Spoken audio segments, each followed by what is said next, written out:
মারে তুমি যে আমারে ভালাইয়া দিছো, যারে তুমি বিয়ে করছো সেও আমারে ভালাইয়া দিছে। তোমরা কি আমারে দেখো না আমি কি কষ্টে বেঁচে আছি? তোমাদের মতন মা থাকার চেয়ে না থাকাটাই ভালো। মানুষেরা কয় মা নাকি জীবনের সবকিছুর চেয়ে ধনী জিনিস, বাবারা হয় পর। আমার এই বয়সে বাবা হারাই আমার এত যে কষ্ট হয়েছে মা, বুঝছো? আমার এত কষ্টের কথা আমি জীবনও বলবো না। আমি একটা ফকির হয়ে আরো অন্য ফকিরে দেয় সাহায্য। আমি আগে জনগা তোমাদের লগে ছিলাম, কোনো জায়গায় গেলে কোনো ফকির দেশে সাহায্য চাই, নগদ পকেট টাকা বাই করে দেই। আমি যদি মানুষের কাছে সাহায্য চাই, মানুষ আমার দেয় না, কয় তুই এত বড় হয়েছিস কামাই করে খাইতে পারিস না। আমাদের কাছে চাইলে আমরা তনকে না করতে পারি না। মারে তুই আমার যে হালে রাখছিস না, এই হালে জানি কারো মা যেন কারোর সন্তান একজনই না হয়, বুঝলি রে মা? অনেক কষ্টে বেঁচে আসে, যদি আমার মনে পড়ে আমার নিতে আসিস। আচ্ছা তোমার বাবা তোমাকে কতটুকু ভালোবাসতো বাবা বলো তো? আগের বাবা তোমার আব্বু আমার অনেক ভালোবাসতো। আমার আব্বু জনকে বেঁচে ছিল তনকে আমার আম্মু আমার সাথে ওরকম করতো না। আর এখন আমার আব্বু মারা যায়, আমার আম্মু মোবাইলে টিকটক বানায়। তোমার আব্বু কোথায়? আমার নিজের আব্বু মারা গেছে, আমার দ্বিতীয় আব্বু, আমার আম্মু আবার বিয়ে করছে। তোমার আম্মু কোথায়? আমার আম্মু বাইরে থাকে। কোন দেশে? লিবানন। লেবাননে থাকে? তে তো তুমি ধনী লোক, তোমার মাই লেবাননে থাকে, তুমি লেখাপড়া করবা, কেন তুমি রাস্তায় থাকো? আমার বোন ইতিমখানায় আছে। কিসের জন্য বলেন? আমার মা যদি বিদেশ থাকে তাহলে আমাদের কিন্তু ইতিমখানা দেখা লাগবে। আর তুমি? আমি রাস্তায় যেখানে রাত যেখানে কাইতে হয়ে যাই। তো তোমার মার জন্য তোমার মায়া লাগে না বাবা? মায়া লাগে, অনেক মায়া লাগে, কিন্তু মায়া লাগে কি হবো? মা আমাদের চিন্তা করে না, মায়ের চিন্তা করে আমাদের লাভ আছে। তোমার বোনটা কে দেখে? আমার বোন ইতিমখানায় পড়ে, গাইবান্ধার সুখ শান্তির মোড়ে। তো তোমার মাই কোনোদিন তোমাদের কথা বলে না? মা এখন পড়ার সংসার করে, সেটা কি আমাদের খোঁজ নিলে তো আমার মায়ের সংসার হবে না। চিন্তা করছেন যে তুমি যে এইভাবে থাকতে থাকতে তো নষ্ট হয়ে যাবে। আমি একটা কর্মের জন্য করাইছি, কিন্তু কেউ আমার কাজ কাম দেয় না। বলে যে তুমি রাস্তা দেখো, তুমি বাজে নিশামানি করো, তোমার এতে কাজ হবে। কিন্তু আমি বাজে নিশা করি না। আচ্ছা তোমার যে তোমার মাই যে একজনের কাছে বিয়া বসছে, সে কি খবর নেয় না? সে আমারে মানে বাড়িতে গেলে সে আমারে কাজ কামের উপরে রাখি, 3 বেলা ঠিক মতন খাইতে দেয় না। আর বোন একটা আছে এতিমখানায় না? হ্যাঁ, বোনের দেখতে যাও না?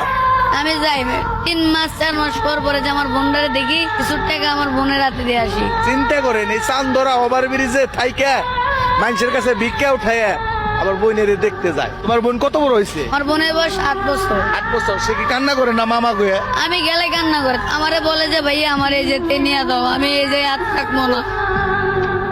হ্যাঁ?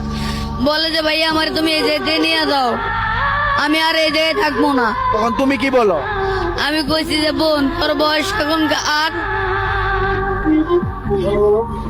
আমি বলছি যে বোন তোর বয়স এখন 8, আর কিছুটা বছর 18 বছর তোর যখন পূরণ হবো তখন তোর আমি আমার কাছে নিয়ে যাবো, তুই চিন্তা করিস না। আচ্ছা এখন তোমার জীবন তুমি কিভাবে চালাইতে চাও বলো? আমি একটা ছোট জিনিস, ছোট একটা কর্ম থেকে অনেক বড় হইতে চাই। আচ্ছা তুমি লেখাপড়া করবা? আমি বললে আমার ছোট বোনের সাথে আমার মিলামিশা হবো না। আমার ছোট বোনটা অনেক কষ্ট আবার বড় হবো। আমার বোন, আমি কষ্ট করতে আছি করি, আমার বোনের কষ্ট আমার ভালো লাগবে না। আমি চাই না যে পড়ার টাকায় আমার বোন চলাফেরা করুক। আমার বোনটা আর কিছুটা বড় হোক, আমি খালি কিছু টাকা রোজগার করা শিখি, তারপর আমার বোনরে আমি আমার হালে নিয়ে। আপনারা তো সেটা বুঝেন না। আপনারা টুকাই পোলা বান্ধের পাইলে বলেন যে ওরা এটা খায়, ওটা করে, ওটা করে। টাকা না থাকে আপনারা বললেন বিশ্বাস করবেন। আমি কালকে দুপুর থেকে গেছিলাম, এই যে দোকানদার মামা আছে না, মামা খাইতেছিল, একটু ভাত আমার এজলা ভাত দিছে, খানিক আগে আমি ভাত খেলাম। যদি আজকে ব্যবসা করতে পারে তো এই কাজগুলো ও করবে না, সে কথাটাও বলতেছে। মানুষ খারাপ থেকে ভালো হয় না? হয় না? অবশ্যই হয়। ও চাইতেছে তোমরা খালি টুকাই দেখো, আমি তো ভালো হতে চাই, এই কথাটাও তো বলছে। ওর কথাটা কিন্তু যুক্তি আছে ভাই। একটা মানুষ খারাপ থাকে, একটা কথা আছে না, মানুষের অভাবের স্বভাব নষ্ট। আজকে ওর মা দেখে না, ওর বাবা মারা গেছে, ওর বাবাও ওকে দেখে না, ও কি করবো? এইভাবেই তো মানুষের চিন্তাই করে, মানুষের ভালোবাসা মায়া মোহাম্মত না পায় অন্য পথে চলে যায়। না, আমার ওটা কোনো কথা না। টুকাইদের যে তারা এত অপমান করে, টুকাই রাখি, তারা মানুষ টুকাই রাখি, মানুষ না। তারা যদি 3 বেলা ঠিক মতন খাইতে পারে, টুকাই রাখি খাইতে পারবো না। কিন্তু তারা খাইতে পারে, টুকাইরা খাইতে পারে নাকি? আপনারা কি আমার এটা বুঝাবেন? আসলে ওর মনে অনেক কষ্ট হারিম ভাই, অনেক কষ্ট। এই চোখের পানি এমনি এমনিতে কিন্তু আসে না, ঠিক আছে? এমনি এমনিতে আসে না। বুকের ভিতরে অনেক দুঃখ কষ্ট জমানো থাকে। ও যে প্রশ্নটা করছে, এই প্রশ্নের উত্তর আমার কাছে নাই, ঠিক আছে? থাকলেও আমার কাছে নাই যে বাবা তোমার আমি ব্যবসা দিয়ে দেবো, ঠিক আছে? হ্যাঁ তুমি দায়িত্ব দর্শক ভিডিওটা শেয়ার করে দিবেন। আসলে এই সমাজে মানুষ বাঁচতে চায়, ও ভালো হতে চায়, কিন্তু আমরা ভালো হতে দেই না। ভিডিওটা যদি ভালো লাগে শেয়ার করবেন। এই পর্যন্ত শেষ। আসসালামু আলাইকুম।